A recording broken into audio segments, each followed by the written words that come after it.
bhavatu sahano bhunaktu saha viryam karavavahai tejasvinav aditamastu ma vidvishavahai. Om Shanti, Shanti, Shanti. Om, may the Divine Being look over us lovingly as a mother and father. May the Divine Being support and nourish us as a mother and father. May we have the strength and skill to study together the art of spirituality. May no misunderstandings arise amongst us. Om, peace, peace, peace be unto thee, and to us, and to all beloved beings everywhere. Well, good afternoon, everyone, and namaste. Welcome to our Saturday afternoon reading and discussion of Swami Ranganathananda's amazing little book, Divine Grace. Jeff will tell us what page we're on in the book, and if there are no comments or concerns or questions that need to be addressed, he'll go ahead with the reading. Is there anything from anyone before we start? All right, Jeff, please go right ahead. What page are we on? We're on page 32, and we'll begin at the top of the page. All right, sir. Please go ahead. Among thousands of species of living beings, each one of which, for example, even one species of the insect world, will have millions of individual members, there is only one species of human beings, and that one species has only about 3,500 million members. And we talked last week about how this is an out-of-date statistic. Yes. Man is unique in nature for this, and for the still more important reason, namely that he alone, among nature's products, has the organic capacity to understand nature and himself, and to achieve freedom from creatureliness. This manusyatva, humanness, is thus the first touch of divine grace, according to Vedanta. Among millions of such human beings, only a few exercise their organic capacity to strive beyond creatureliness to freedom. This striving, mumuksatvam, is therefore considered the second touch of divine grace. And what follows is a rather lengthy paragraph, so shall we pause here? Well, just about the grace. The first grace is divine, is human birth. The first grace is human birth. The second is this mumukshvatvam, or yearning to be free. After some time in our creatureliness, as the Swami so beautifully puts it, after some number of lifetimes living in our creatureliness, we begin to get a sense that there is something beyond ourselves. There is a thou beyond this limited I. And so this mumukshvatvam, or yearning to know that greater self, comes.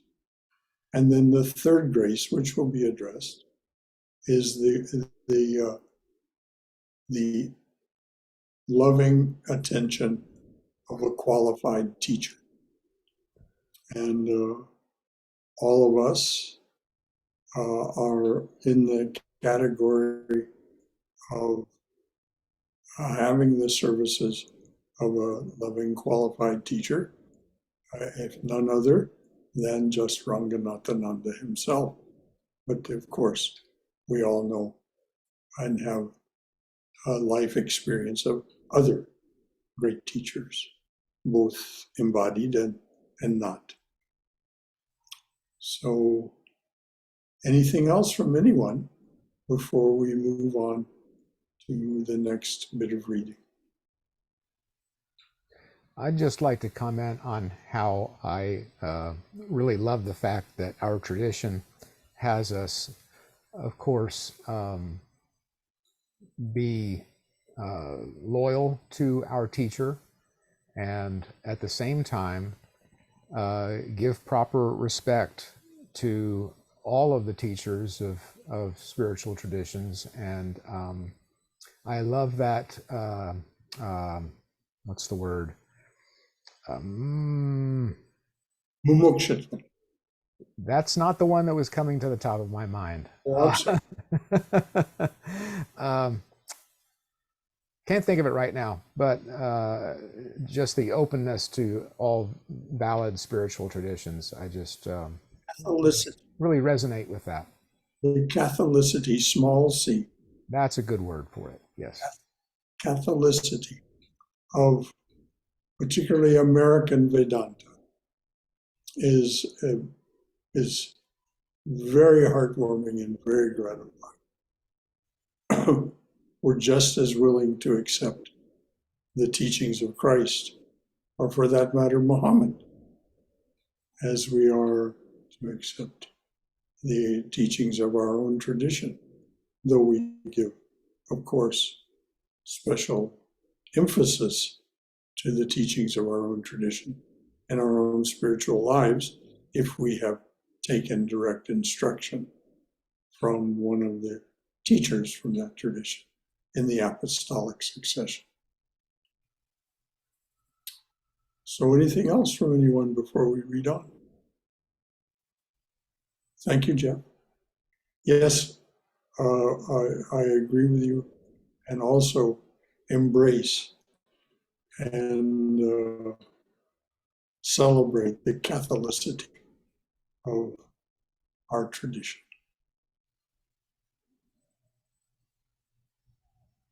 Did the other word you were looking for occur to you? Not yet. but Catholicity expresses it perfectly. Okay, very good. All right. I'll continue. The path to such freedom is an unknown path to most people. All wasteful efforts in man's striving on that terra incognita may be saved by help and guidance from a competent Mahapurusha, or great soul. Competency in this field means not scholarship, but spiritual realization. Such timely guidance and help from a great teacher is the third gift of divine grace. Even in the strivings in the fields of man's worldly life, such help from competent guides and teachers is sought after and is found highly beneficial. How much more it must be in the field of a search and a striving which lies above and beyond man's sensory level, which takes man from bondage to freedom. A rat caught in a trap struggles hard to get free, but not knowing the way out, it merely tires itself by running round the trap. The way out is there, but it does not know it. Man's condition is similar. As he got into bondage, there is a way out of bondage as well, as Shankaracharya positively proclaims in his Vivekachudamani.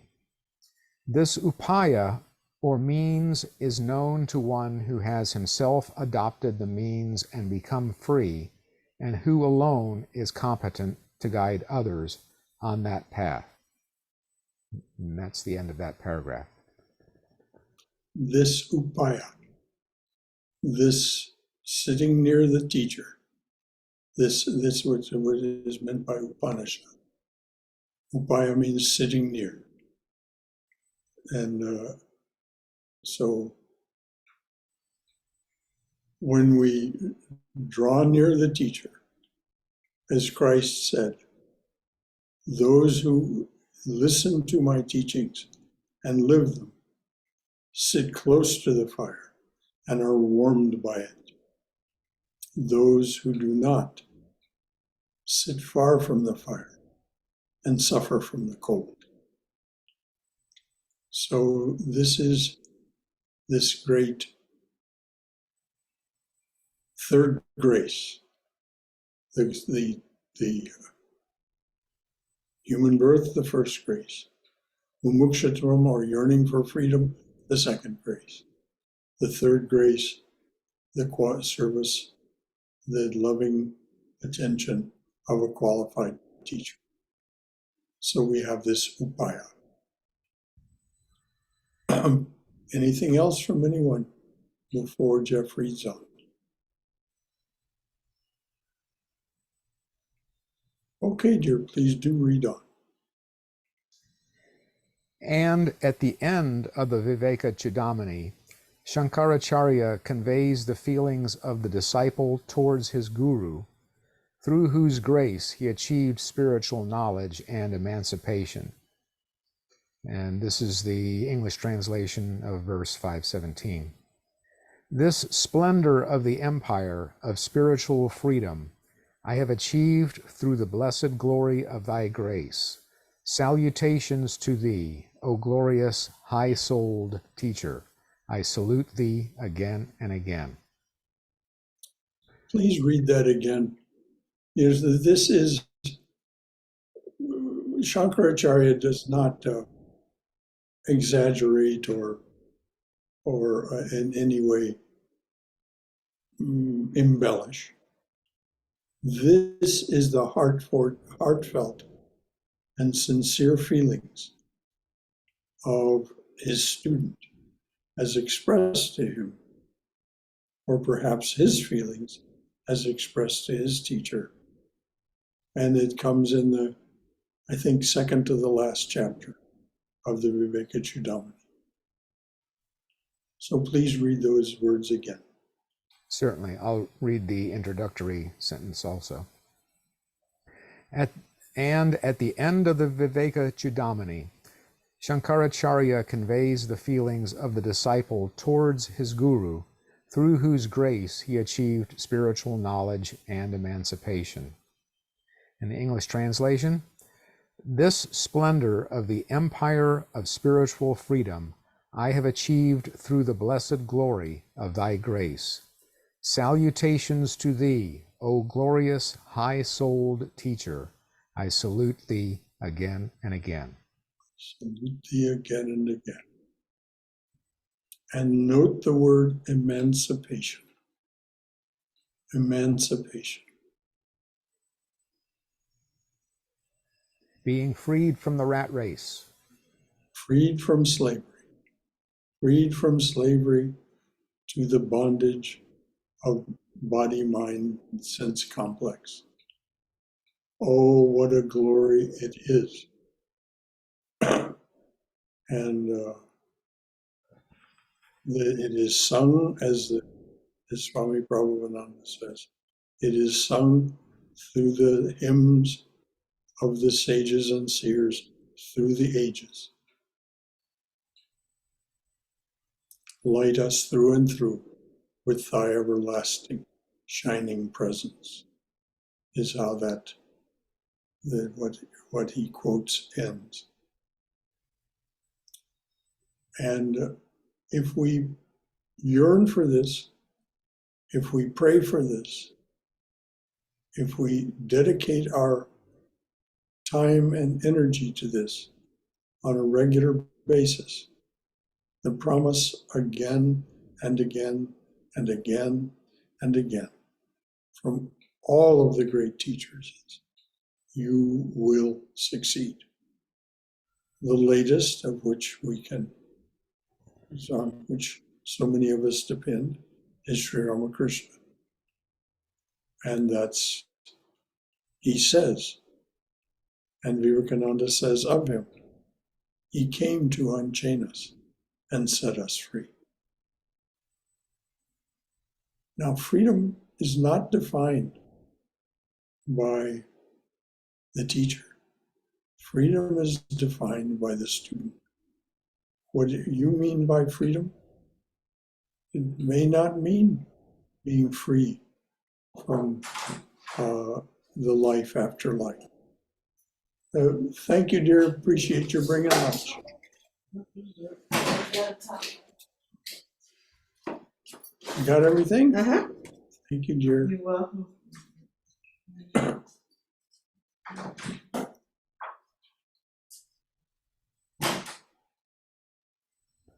So Sri Ramakrishna didn't come to set us free according to some cookie cutter process. As Mirabai said, I don't want liberation. I don't want to be free from the desire to return to life after life, because I want to live in the pursuit of and in the embrace of my darling Krishna. Now, we know from the life of Sri Ramakrishna that he loved that particular episode of Sri Krishna's life, known as the Rasa Lila, the sweet episode where Sri Krishna was the darling of the gopis, and especially the head gopi, the number one gopi, Radha. So freedom is not defined by the teacher. Freedom is defined by the divine being that is the creation of both the student and the teacher. So any thoughts or comments or questions about what was just said or what was just read? So the question I have, this three graces, it talks about it's coming from directly from Vedanta. It sounds like this is probably the messaging for the entire Hindu philosophy. So just wondering what it is. Oh, yes. It's there in all the darshanas, the three graces. That's what I thought. Exactly. It's not limited to Vedanta and should not be. I mean, it is the human condition and has so been observed by philosophers and saints and seers throughout the ages. Thank you, Bhaskar. Anything else from anyone?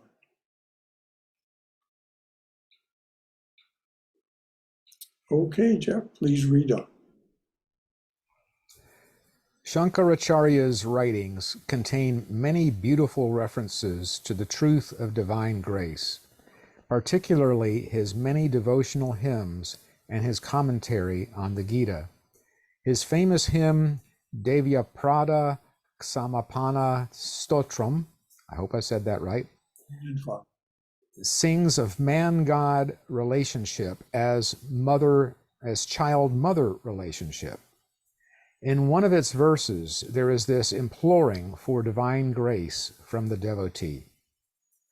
O Mother of the universe, what wonder is there that if you have your full grace on me, you will redeem this one, though he is full of a succession of faults and sins. For a mother never forsakes her child, however faulty the child may be. Oh, please read that again. I was going to volunteer to read that again. We think of Adi Shankaracharya as a non-dualist, but he wasn't limited. He is in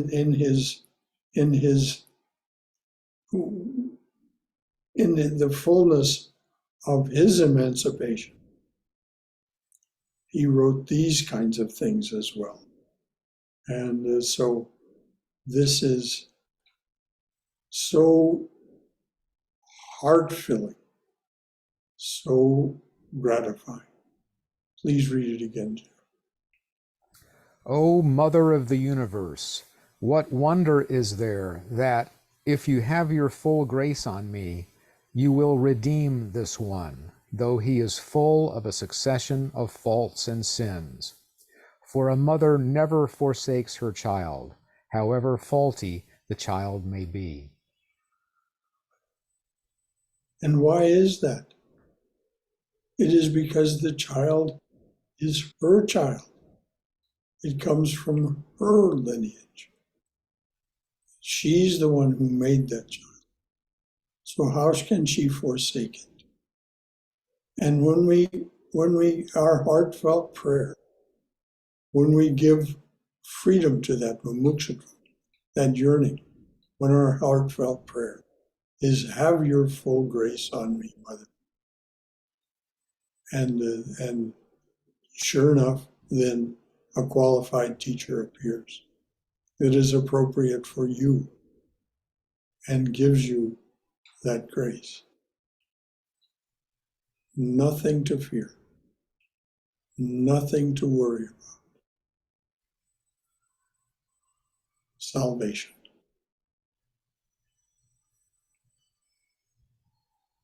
Anything else from anyone? Hari Om. Adios. You know, this is including Ramakrishna and Vivekananda. They all have even though they all look like Vedantins with all these non-dual meditation, non-dual, but they are all bhaktas also, including Shankara, who chanted this. The most famous one is Kanakadara Stotram. This is when he went for a bhiksha to one of the houses, and the lady who is pregnant, the only thing she had was a gooseberry. So she comes with that gooseberry and says, forgive me, this is all I have. And then, right then and there, he makes this stotram for goddess Lakshmi. And that is where the golden gooseberries showered on her. Well, Shankaracharya wrote so many wonderful hymns. One of his more famous ones is also Bhaja Govindam. Chant the name of the Lord. Bhaja, chant. Govindam, chant Govinda's name. Govinda being one of the names of Krishna. Various are thy names, O Lord.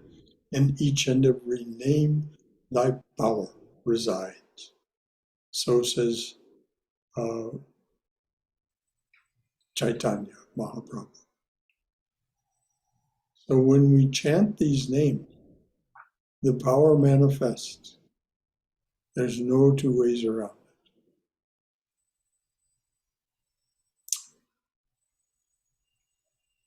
it. Anything else from anyone?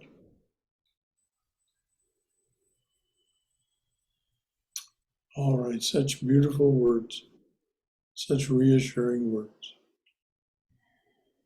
And thank you, Bala, for bringing that to our attention. Okay, Jeff, read on. The burden of all the verses of this hymn is contained in the last line of most of its verses. The English translation is, there may be a bad son or daughter, but never a bad mother. Mm-hmm.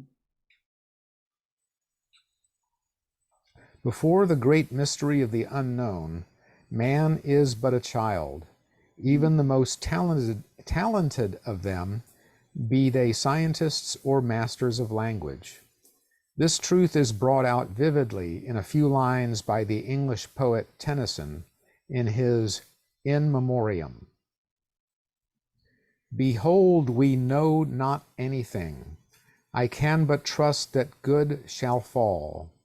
At last far off, at last to all, and every winter change to spring. So runs my dream. But what am I? An infant crying in the night, an infant crying for the light, with no language but a cry. Oh, read that again.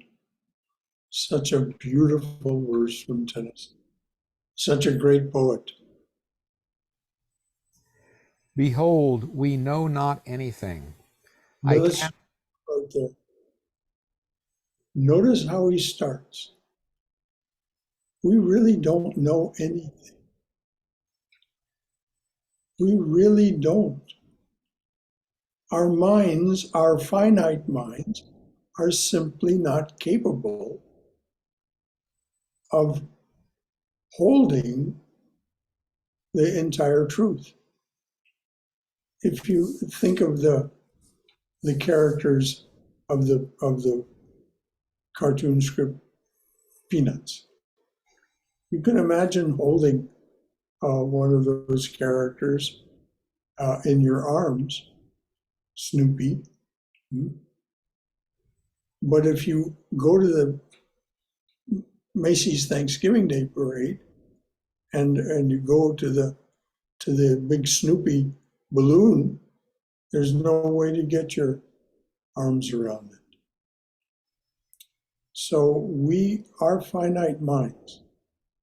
We don't know anything much. So I just think it's wonderful how this verse starts. So please again, Jeff. Behold, we know not anything. I can but trust that good shall fall at last, far off, at last, to all, and every winter change to spring. So runs my dream. But what am I? An infant crying in the night, an infant crying for the light, and with no language but a cry. That just let your heart rest on that, and it will bring tears to your eyes, because it is so profoundly true.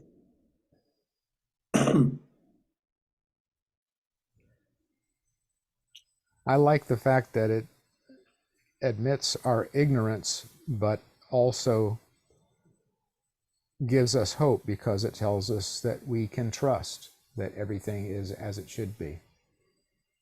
Yes, every winter turned to spring. Beautiful, thank you. Anything else from anyone about this, or anything else that has been read or said? Okay, please read on, dear. According to Sri Aurobindo, the first and last word of supramental yoga is saranagati, self-surrender to the divine.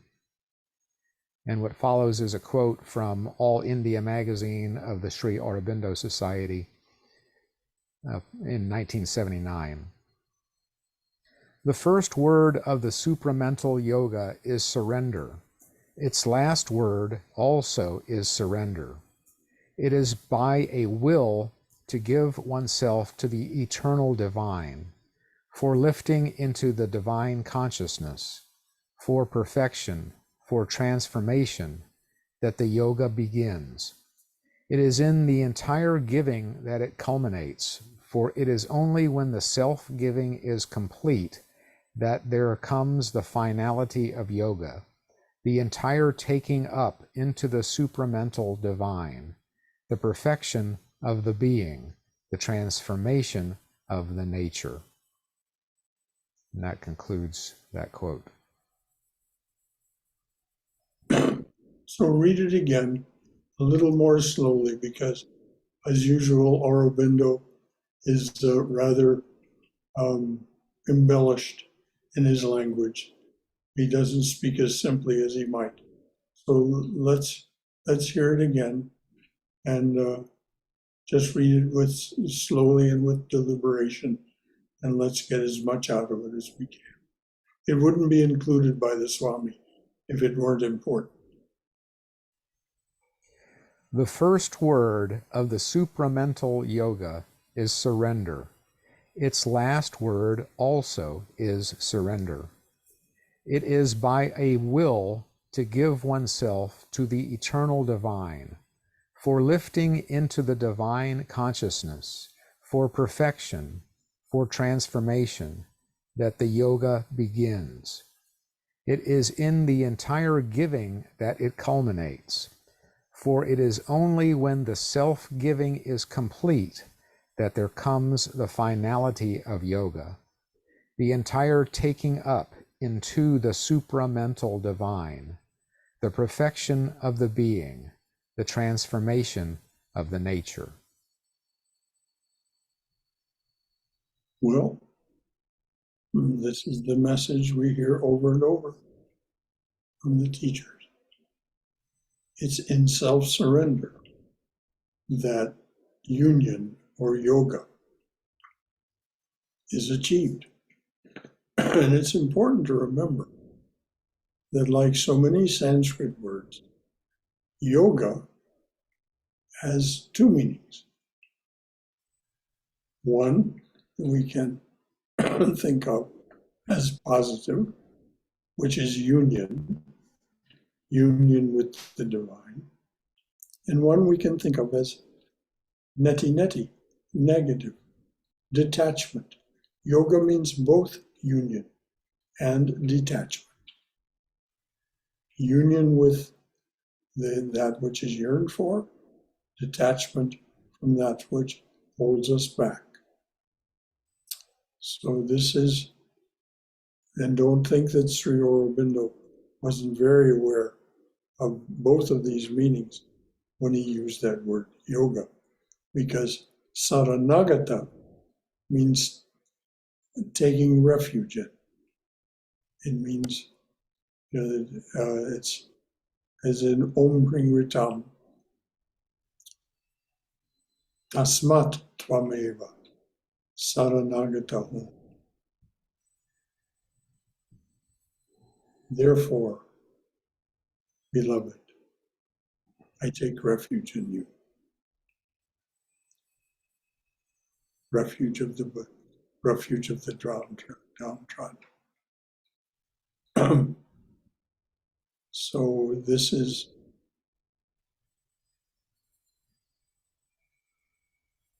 our willingness to take refuge and surrender ourselves is one of the hallmarks of the true spiritual aspirant.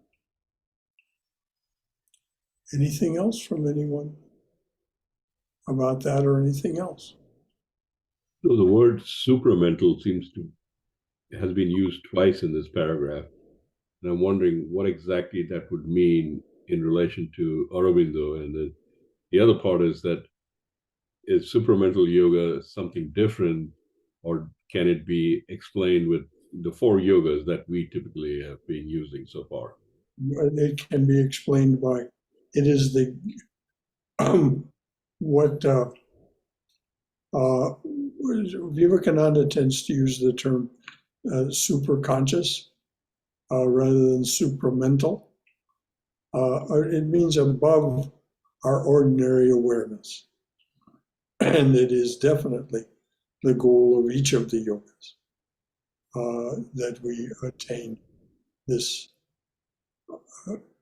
super consciousness that goes beyond the ability of our antakarana, body, mind, sense complex. So this is where I meant, Aurobindo tends to be a bit embellished sometimes. Supramental could be said more ordinarily, but you're right, Bhaskar, it is exactly the same thing. There is no difference. And this is why Aurobindo was included in this, because the Swami wanted to show that even someone who seems a bit outside the ordinary canon, like Aurobindo, is pointing exactly in the same direction. So Aurobindo's journey into yoga started when he actually got thrown into prison. And I'm kind of wondering, what exactly did he practice when he was in prison in order to get to where he reached within, Or within he, that? as you say, before he went to Pondicherry, before he took refuge in Pondicherry, which was the French concession on the west coast of India, as you say, he was in prison. Now, his story is that Vivekananda, who had been long absent from the body, came and gave him training during that time. This is what he said.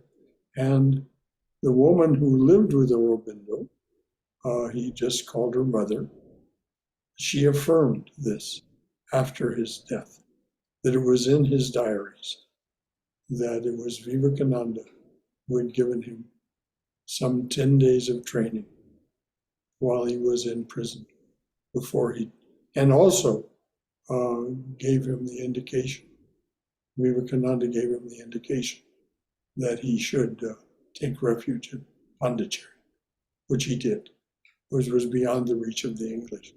So they did not further imprison him. And he established his ashram in Pondicherry. And this is where he lived upstairs and mother lived downstairs, and many, many students came. Brother Shankara, let me ask you this to make sure I'm understanding, because I haven't heard this before. Mm-hmm. It was after Swami Vivekananda had left this planet that he came and visited Sri Aurobindo while he was in prison? Yes. He left the physical form. He hadn't left this planet. He was definitely here in his subtle form. Many people have experienced him.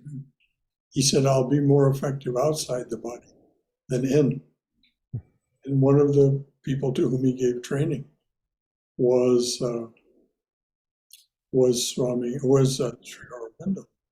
Another was Swami, I think, Ashokananda, the man the Swami who headed the Vedanta Center of Northern California for some time. Long after, this man Ashokananda had been wanting to become a Swami and had been wandering from place to place. And Vivekananda came to him and trained him. And Ashokananda perfected these instructions and was accepted by the direct disciples of Sri Ramakrishna as a disciple of Vivekananda. So, but there are many, many stories of Vivekananda. As a matter of fact, they continue.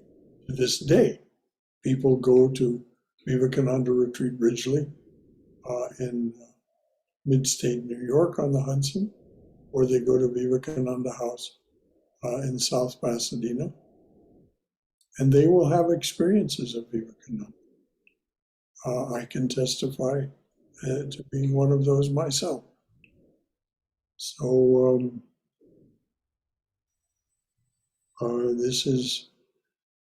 he is not gone from this world. He is simply here in his subtle form, continuing his mission and his work. And if you pray to him, he may come and, because that's what I did. What I did was I said, Swamiji, make me a part of this. And that's what happened.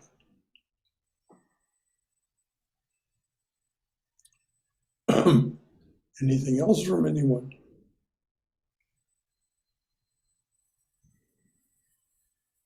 If any of you would like to know more about the details of Swami Vivekananda's appearance to various people, including this one, just contact me by phone. I'll be happy to talk with you about it.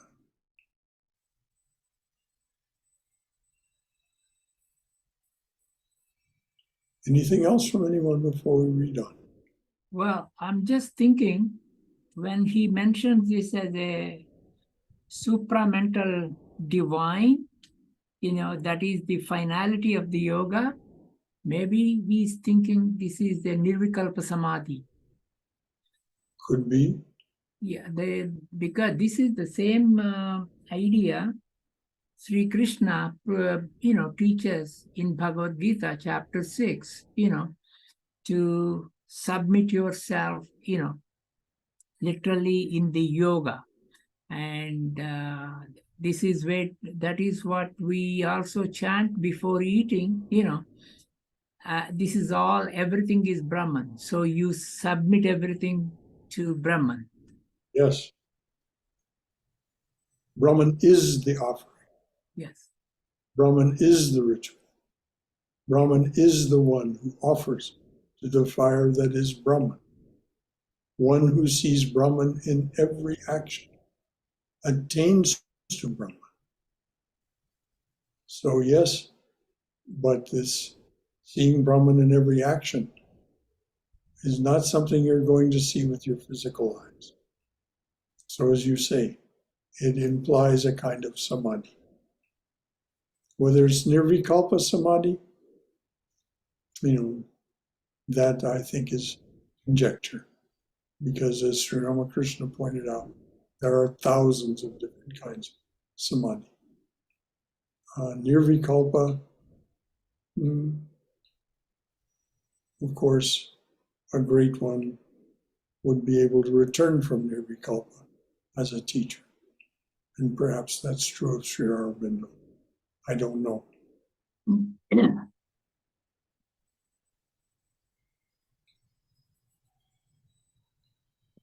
Brother Shankara, I just have a comment about the supramental divine. He mentioned in the paragraph the entire taking up into the supramental divine, the perfection of the being, the transformation of the nature.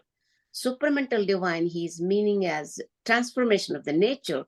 That's how I'm understanding here. Well, yes. Transformation of the nature. That's what he said in the paragraph at the end. So Yeah. it was kind of, that's what it is. By self-surrendering to the highest self, the nature will slowly, our nature can transform, the transformation of the nature. Precisely, dear. I mean, it has to, doesn't it? I mean, it cannot remain the same. And we have the experience of supramental divine. Nature must be transformed. Our lower nature. To the highest. Yes. Thank you, Brother Shankara. Well, thank you, dear.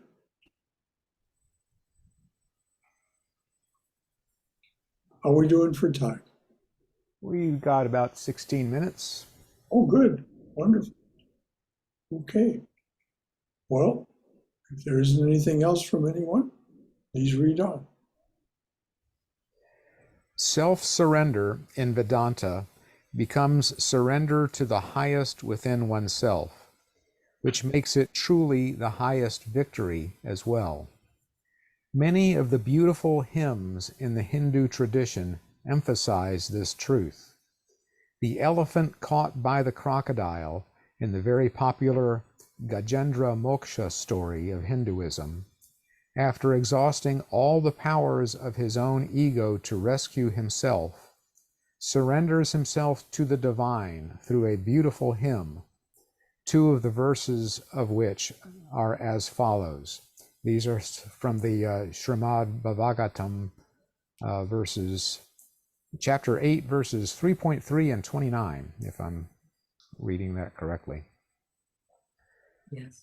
I take refuge in the self-existing being, in whom is this universe, from whom is this universe, by whom is this universe, and who himself is this universe, and who is also beyond the effects and causes constituting this universe. Struck down by whose Maya power of ego awareness, this human soul does not know him who is its own true self. I take refuge in that blessed Lord of incomprehensible glory. That concludes those 2 verses. That again. And note the absolute uncompromising. What is the truth of being? Who is the truth of being? And so we have a description of Saguna Brahman, the Brahman with its effects, and then a gesture toward, which can always, this is the only way it can always be done, a gesture toward that in which it is rooted and that from which it springs, the Nirguna Brahman, that which does not have any manifestation. So please read it again, dear. I take refuge in the self-existing being, in whom is this universe, from whom is this universe, by whom is this universe, and who himself is this universe, and who is also beyond the effects and causes constituting this universe. Struck down by whose Maya power of ego awareness, this human soul does not know him who is its own true self. I take refuge in that blessed Lord of incomprehensible glory. And the notice right at the end, once again, the emphasis on incomprehensible. But glory, we can know the glory. We can experience the glory without having intellectual understanding of the reason for the glory. It's beyond our mind, beyond our intellect, beyond the grasp of our senses. It's incomprehensible. But we can witness its glory. And that is the purpose of spiritual practice. And in the witnessing of that glory comes the transformation that Jaime was talking about. It is absolutely spontaneous and automatic.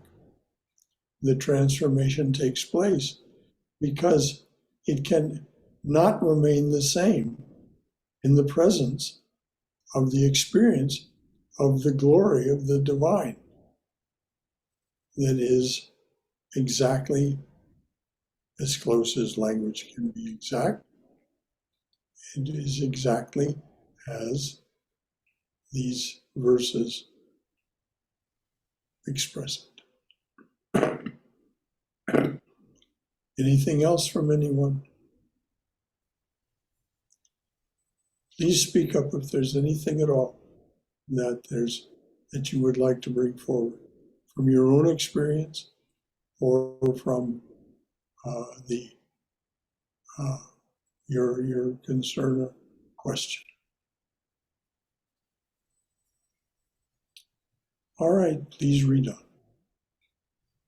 Vivekananda's 2 verses from his hymn on his guru Sri Ramakrishna are very touching. These are the 2 verses in English translation. I take refuge in thee, the Guru, who art like a wave arising out of the ocean of cosmic energy, who enactest thy manifold divine play out of pure love, who art the destroyer of the demon of doubt, who art the divine healer of the disease of worldliness. I take refuge in thee, who art well established in the knowledge of the truth of non-duality, whose life is wrapped in the glowing garment of bhakti, or loving devotion to God, whose body is ever active in doing good to mankind, whose deeds are wonderful, and who is the divine healer of the disease of worldliness. Please read it again, and please keep in mind as you do that Sri Ramakrishna has not gone anywhere. Sri Ramakrishna is, as he said to Holy Mother, I'm just in the next room. And he said he would remain in the next room in his subtle body for 200 years after his taking leave of the body that existed until 1886, that he would remain with us for 200 years in his subtle body, continuing to do the work that Vivekananda describes. He did this during the time that he lived from 1836 to 1886, and then continued. And once again, there are so many examples, so many people who have directly experienced Sri Ramakrishna's presence and his touch. And it happens whenever we encounter one of his teachers, one of his apostles, these Swamis of the Ramakrishna order, the nuns of the Ramakrishna order. One is coming December 2nd and 3rd, Pravrajika Vrajaprana, and then January 6th and 7th, Swami Satyamayananda. They're coming to the center here in Tucker. So if you want to know what I mean, from them shines this radiance of Sri Ramakrishna, because they have given themselves entirely to the Master's work. So please read those verses again, dear.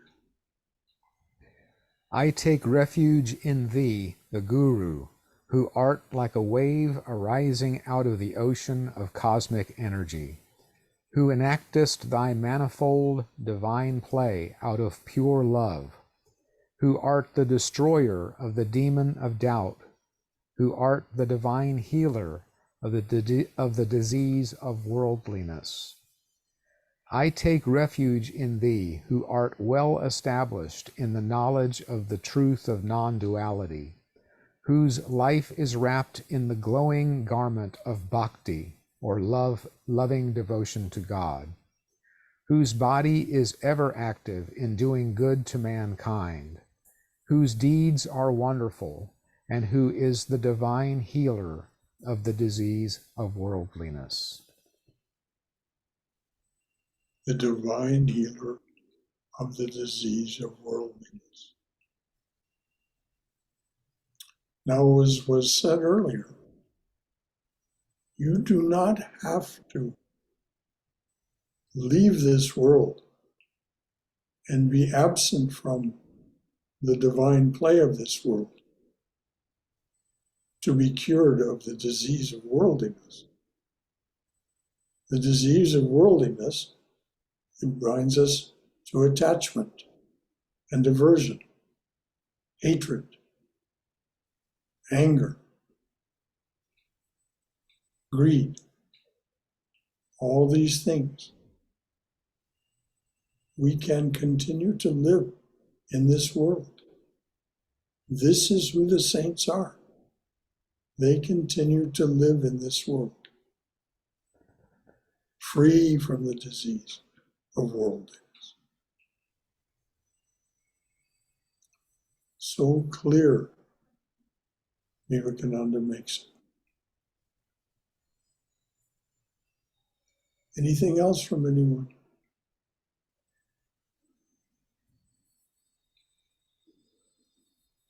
Okay, dear, please read on. Okay, I have a Sanskrit pronunciation question. This refers to the Narada Bhakti Sutras. Am I saying Narada correctly? You got it. That's fine. Great, No. thank you. Sutras.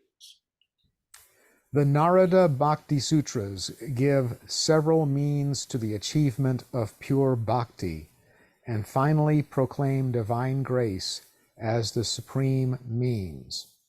So this is the English translation of Sutra 38. Primarily, pure bhakti is obtained only through the grace of great souls, or through an atom of grace of the blessed Lord. Shall I read that again? Please. And let's hear let's hear deeply where he's saying this comes from. Primarily, pure bhakti is obtained only through the grace of great souls, or through an atom of grace of the blessed Lord. So either through their apostles, these teachers that come, or from an atom of their own grace. We can be reached either way. We can be touched we can be literally touched by the hand of Lord Jesus Christ. He hasn't gone anywhere either. He continues to work in this world. Literally, an atom of his grace can give you salvation, can give you purification, can give you revelation. Certainly it's true of Sri Ramakrishna again and again. And it can even be true of his teachers, which is why they're permitted to give us instruction in the form of initiation or diksha. Brother Shankara, who is the writer of the Narada Bhakti Sutras? Well, his name was Narada. I mean, these people are lost in the mists. India was never one of, they didn't record much in the way of the lives of historical figures. Sometimes there would be something there. And there's a bit, if you read the back of the book of, it's on the back of the paperback of Narada's Bhakti Sutras. There's a little bit there. But they saw they saw these people as the conduits, as the messengers of the divine. And so the individual, like the Upanishads, the person who wrote or set down the Svatara Upanishad, that's not a name of a human being. It means one who owns white mules. One who owns what? One who owns white mules.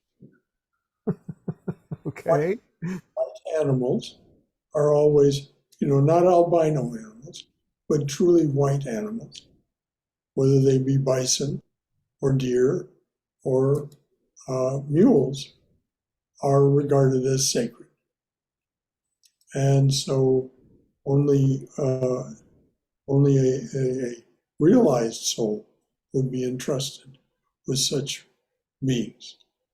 So this is why Svatara Upanishad. But most of the Brihadaranyaka Upanishad, Brihadaranyaka is not the name of a person. It means great forest, the big forest. And it indicates that there are a number of great sages and seers living in that forest. And so the Brihadaranyaka is one of the longer Upanishads, perhaps the longest, and it is made up of many of their teachings.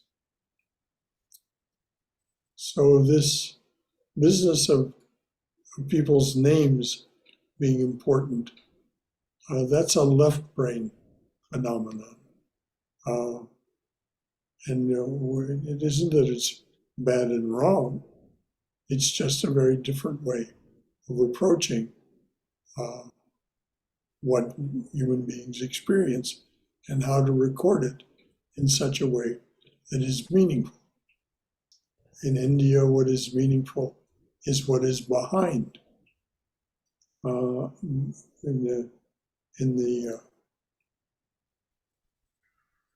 the Western sense, it's more what is on the surface of things, what actually happened, what happened on day 1, what happened on day 10, and so on. So if you see a history of World War II from a Western perspective, you'll see it's very linear.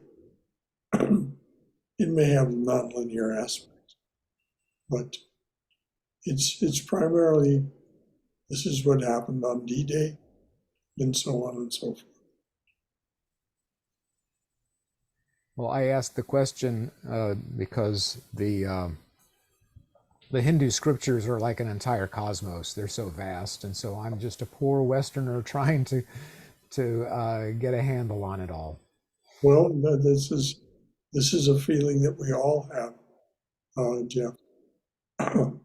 It's incomprehensible. It's too vast. And that's because it's, what else in the world, in terms of scripture, goes back about 10,000 years. The Rig Veda is about 10,000 years old, somewhere between 8 and 10. It's a little unclear. There's nothing else in the world that is of any comparable, and that's just the very beginning. the 3 Vedas, the Rig, the Yajas, the Yajur Veda, and then there's the Samaveda.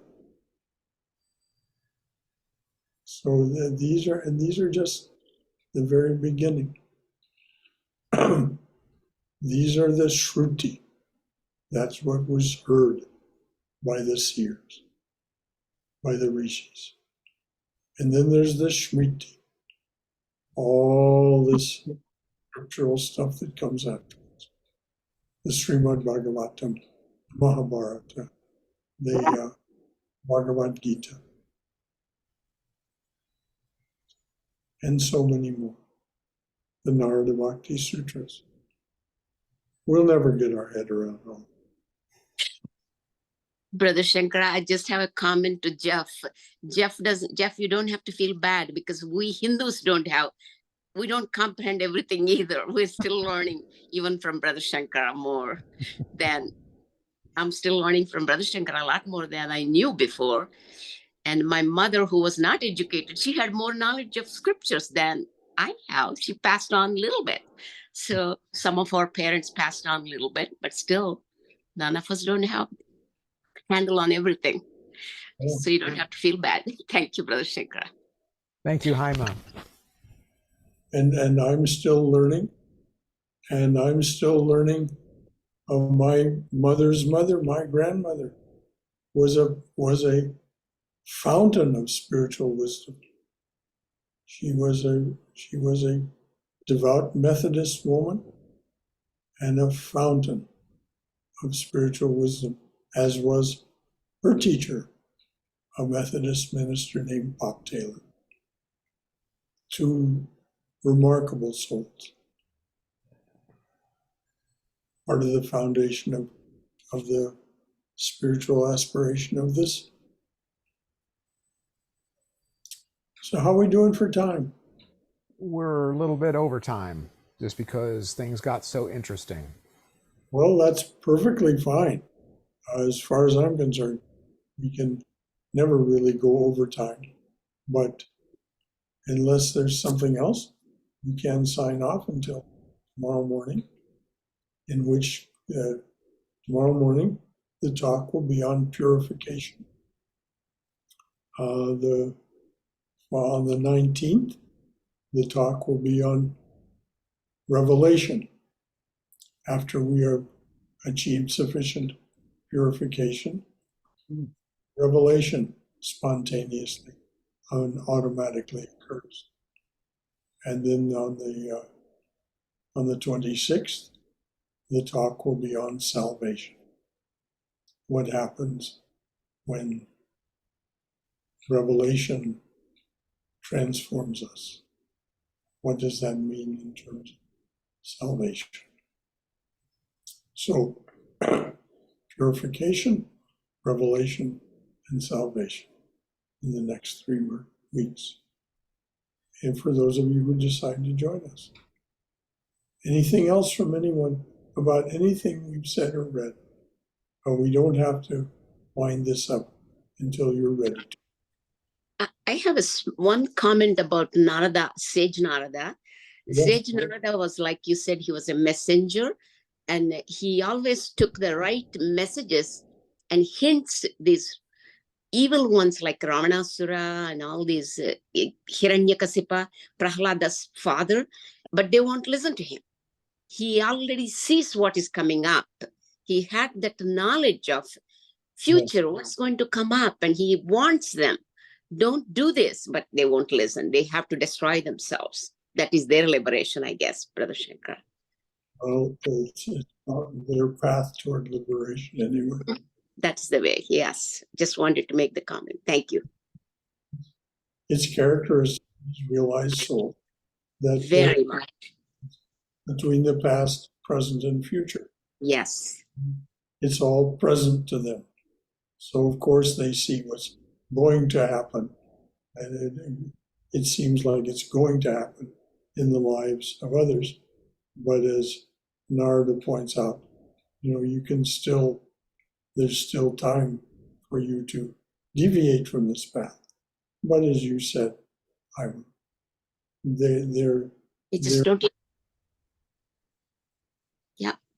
And we see that now too, Brother Shankara, in human form, Narada qualities in so many people, but they try to warn the other party, but they won't listen. They won't listen, that they just have to destroy themselves. Probably that's the only way liberation for them. That's what I was putting those together. God, there are so many Naradas here on earth right now, but who is caring for that message? Nobody cares. We'll just leave those people to themselves. Exactly. Thank you. There's nothing we can do to be instrumental in changing opinions of people who don't want their opinions changed. So, I think that reminds me of Brother Shankara. You mentioned about that Mahavakya, right? Everybody has the right for their own pain and suffering. yes. So that's Yes. what. Right. And as Jaime says, that's the path to their Liberation. liberation. Slowly. People have a right to their pain and suffering. Do not try to remove it. Because we don't know enough for a start. But it's not our business either. It is their relationship with themselves as the divine being. So we sustain and comfort that person in their struggle forward. Thank you for remembering that, Sunil. Very nice. Anything else from anyone? All right, dears. I'm going to sign off then until tomorrow at 11. Looking forward to seeing you then. And so dear to be with you. Jai Shri Guru Maharaj Ji Ki Jai. Durga, Durga, Durga. May we be safe. May we be healthy. May we be cheerful. May we have peace of mind. And may that divine being introduced as our mother and father in the opening prayer, may we be secure in the knowledge that that divine being has us in their loving and protective embrace. May we go forward in that spirit and that knowledge, and so may we be well and in bright spirits. Until tomorrow morning, dear, for those of you who decide to join us, see you then. Thank you, Brother Shankara. Thank you, dear. Thank you. Bye-bye all.